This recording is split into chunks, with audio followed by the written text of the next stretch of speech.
Assalamualaikum. Semangat anak Indonesia emas, sahabat murid hebat. Materi pelajaran kali ini adalah Indonesia di pertemuan di Tiga Lempeng, Indonesia, Zamrud di Khatulistiwa, mata pencaharian masyarakat, dan jalur strategis perdagangan dunia. Simak dengan baik dan sertakan buku paket ilmu pengetahuan alam dan sosialnya ya. Mari kita mulai. Di wilayah Indonesia ada 3 lempeng tektonik aktif. Saat 2 lempeng bertabrakan, kita akan merasakan gempa. Besar kecilnya guncangan gempa yang kita rasakan, tergantung dari jenis tabrakan yang terjadi. Posisi di pertemuan 3 lempeng membuat Indonesia sering mengalami bencana alam seperti gempa bumi. Indonesia juga termasuk salah satu negara yang berada di jalur cincin api Pasifik. Artinya, Indonesia memiliki banyak gunung api aktif di seluruh wilayahnya. Letak dan kondisi geografis Indonesia membuat tanahnya amat subur. Seperti batu zamrud yang berwarna hijau, deretan hutan hujan di wilayah tropis membuat Indonesia mendapat julukan Zamrud Khatulistiwa. Berlimpah sinar matahari dan punya curah hujan tinggi membuat Indonesia menjadi rumah bagi puluhan ribu jenis fauna dan flora.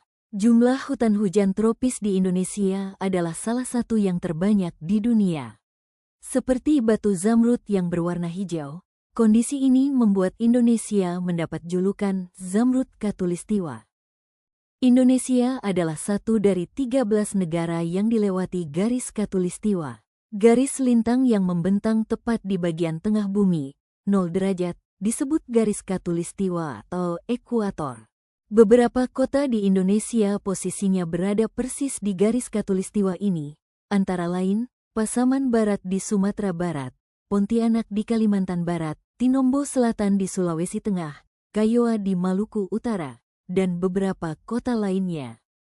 Total luas wilayah daratan Indonesia adalah 1,91 juta kilometer persegi, sementara total luas wilayah perairannya mencapai 6,32 juta kilometer persegi. Bila dihubungkan memanjang, total panjang garis pantai pulau-pulau di Indonesia mencapai lebih dari 99.000 kilometer.